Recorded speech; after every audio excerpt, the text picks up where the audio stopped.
Most people think policymaking means leaders sit in a meeting, discuss a problem, and announce a solution.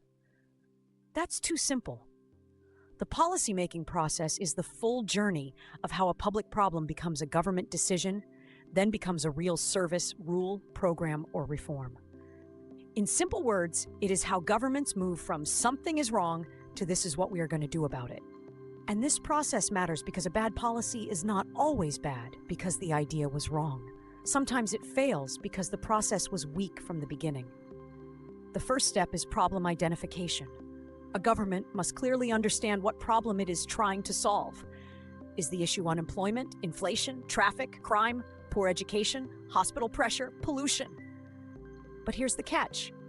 Many governments fail here because they treat symptoms as the real problem. For example, traffic is not always caused by too many cars. It may be caused by weak public transport, poor city planning, illegal parking, bad road design, or weak enforcement. If you define the problem wrongly, your policy will also be wrong.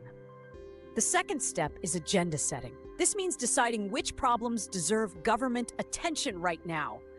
Every country has hundreds of problems, but government time, money, and political energy are limited, so some issues become urgent, while others are ignored. Media pressure, public protests, court decisions, expert reports, elections, disasters, and political promises can all push a problem onto the government agenda. This is where power matters. The problem of rich areas often gets attention faster than the problem of poor areas.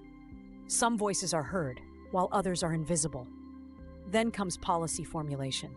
This is where possible solutions are created. Government departments, experts, civil servants, ministers, researchers, consultants, and sometimes international organizations suggest different options. For example, if the problem is youth unemployment, the options could be skill training, business loans, internships, tax relief for employers, public works programs, or education reform. Each option has a cost, benefit, risk, and political reaction. This stage should be based on evidence, but in reality, it is often shaped by politics, pressure groups, budgets, and short-term thinking. After that comes decision-making. This is where government chooses one option or a combination of options. A cabinet, parliament, minister, local council, court, or senior authority may approve the policy, but approval does not mean success. A policy can sound powerful in a press conference and still be weak in design. A serious policy should have clear goals, budget, timeline, responsible departments, legal authority, implementation plan, and a way to measure results. If these things are missing, the policy is mostly a slogan. The next step is implementation, and this is where most policies either succeed or collapse. Implementation means turning the decision into action. Funds must be released. Staff must be trained. Departments must coordinate. Systems must be created. Citizens must be informed. Services must reach the right people. For example, a free healthcare policy is not real until hospitals have doctors, medicines, equipment, records, and capacity. This is why public administration is so important. Policy is the plan, but administration is the machinery that delivers it.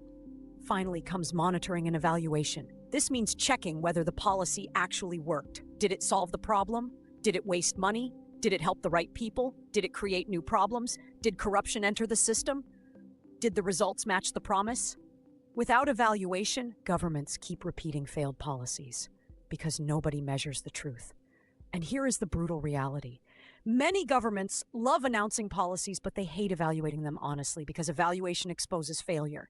So the policymaking process is not just a neat textbook cycle. It is a battle between problems, politics, money, institutions, data, pressure, and public expectations.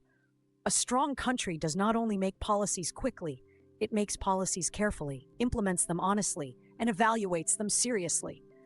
At the Learning Studio, we will study policymaking not as a boring government process, but as the system that decides which problems matter, which solutions are chosen, and whether citizens actually see change in real life.